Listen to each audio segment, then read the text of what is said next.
So welcome to another edition of the RHôNE Infobites podcast. Today we're joined by Naomi, our Technical Services Manager. Naomi, do you want to give a short introduction on your role at R-Biopharm? Sure.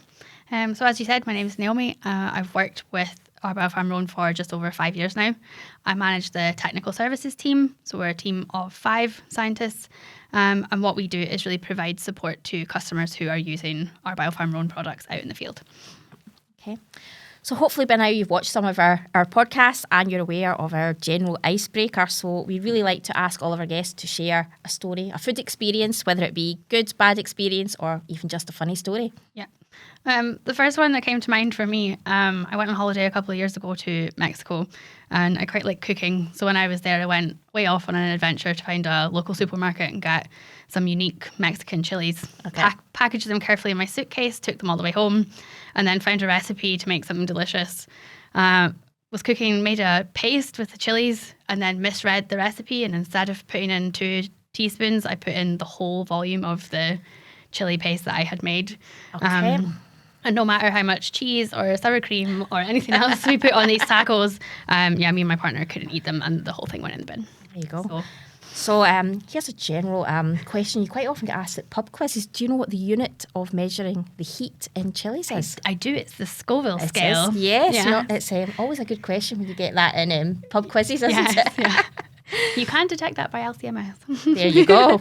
So yeah, today we're actually going to focus, it is on LCMS to be honest, but it's focusing on one of your publications that you have sort of published, I think it was just last year, so it's a bit of a mouthful. It's the analysis of aflatoxins, fumonisins, DON, ochratoxin A, zearalenone, HT2 and T2 toxins in animal feed by LCMS-MS, using cleanup with a multi-antibody immunoaffinity column. And as I say, it was published in 2022 in the Journal of AOAC. Can you provide a brief summary of the paper to start with, please? Yes, of course. So the publication and the project in general came about because we were hoping to find an immunoaffinity cleanup that would work well with animal feed matrices. Obviously, it's important to monitor the amount of mycotoxins in animal feed for both human and animal safety. But the animal feed samples can be quite difficult to work with because of their complexity. So using an IAC cleanup can improve the accuracy of results. So we wanted to find a method to do that. And we were successful in developing a method with 11 plus Myco-MS prep. Yep. So an 11 toxin column. We found one method that worked for a variety of samples and gave really good accuracy and precision. Everything met the EC 401 acceptance criteria that we work to. And so, went forward with a successful method. Yeah. So part of the publication was conducting a single lab validation using the 11 plus Myco-MS prep immunoaffinity column. And you looked at the analysis of pig feed, poultry feed and dried distiller's grain. Can you tell me a bit more about what was involved with that? Yes, I can. So they took the newly developed method and ran it through a range of different tests to make sure it met a wide range of suitable criteria. So firstly, we looked at accuracy, and that was done by performing what we call within-day repeatability testing. So we took each of the 3 matrices that you mentioned, and we spiked them at the EU legislative level for each toxin, as well as half of that and 2 times that. And then we applied 6 replicates to the immunoaffinity column, and that gave us our kind of base accuracy test. We then went on to look at precision and repeatability by doing what we call between-day repeatability. So that was the same test with the different spike levels and 6 replicates, but on 2 further non-consecutive days. Yep. So that gives us a big number of replicates to look at. We also had a look at the working range of the column, so the smallest volume or concentration you can apply all the way up to the biggest. Okay. Looked at the achievable LOD and LOQ of the method.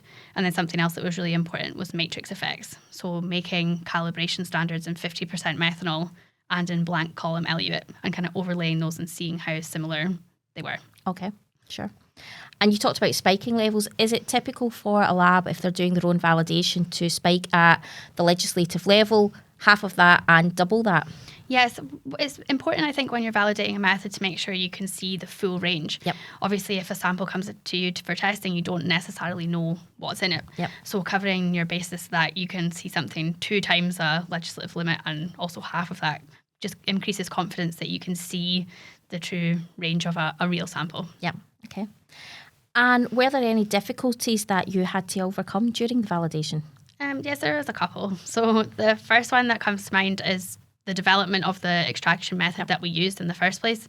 Obviously, as I mentioned, we're working with pretty complex samples, and you've also got 11 toxins in there to work with, all of which have slightly different chemical properties. So finding an extraction solvent and then a method that suits the complexity of the sample and all toxins was challenging, but we did get there. The only other one I can think of as well is obviously the legislative limits for animal feed are quite high and compared to other matrices. So when it came to doing LOD and LOQ work, it was quite challenging to find matrices that were blank enough to spike at those lower levels. So that was a bit challenging as well. Yeah, nothing's ever easy, is it? There's always something to overcome when you're doing a validation. And can you provide a bit more detail on the extraction method that you finally used during the validation? Yep. So obviously we do a little bit of research before we go off into the lab. So a method that I'd found that's used quite a lot already in the animal feed cleanup is acidified acetonitrile. So it's 79% acetonitrile acidified with formic acid. And that gives quite good extraction of all the toxins from the matrix. We've seen it used in what we call dilute and shoot methods, where it goes straight onto the LC-MS. But obviously we wanted to incorporate the immunoaffinity column in. So although we used that extraction solvent, which gave us good extraction of the toxins, we then had to take into consideration the high percent of acetonitrile with the solvent tolerance of the immunoaffinity column. And we also had to think about the capacity. So animal feed legislation, as I said, is quite high. So for analytes like Dawn, we really had to be careful with the capacity of the column. So quite a big dilution in PBS, and then load 20 mils of sample onto the column. Pretty critical step there as well is the wash that we've used for the column. So we're washing firstly with 10 mils of 0.1% tween in PBS, and then followed by 10 mils of ammonium acetate.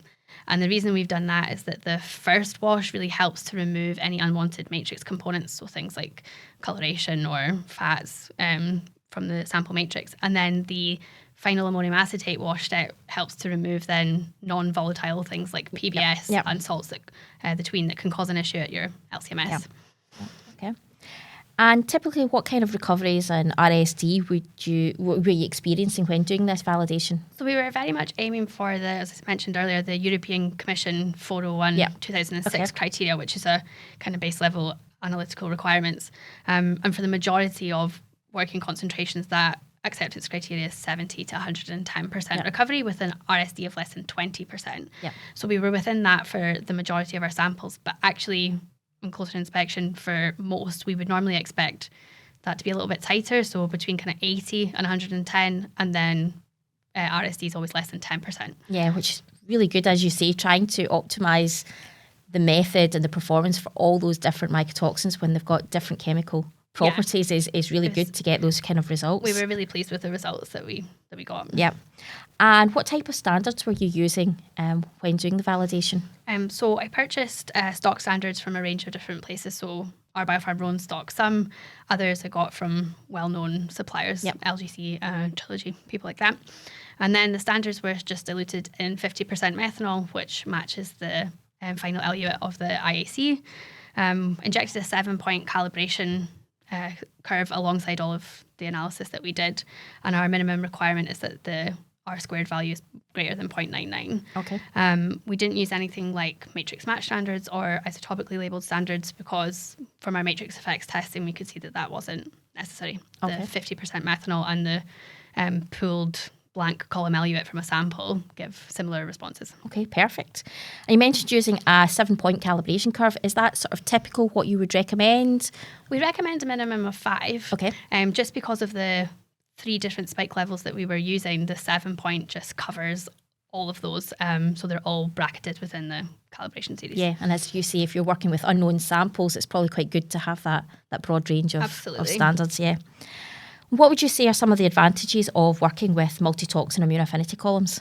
I think the first one that comes to mind is the time saving side of things. So obviously we do lots of work in the lab where we do individual AFLA columns or OCRA columns, but having the capability to do all in one is hugely time saving. Yeah. The cleanup is pretty impressive with the 11 plus column. As part of this work, we had to look at a dilute and shoot version just to see how they would compare, and integrating some of the peaks, particularly the AFLAs, where the sensitivity is a little bit poorer, was really quite difficult with the dilute and shoot. So it really does make your analysis much simpler. Maintains the lifespan of your LC-MS.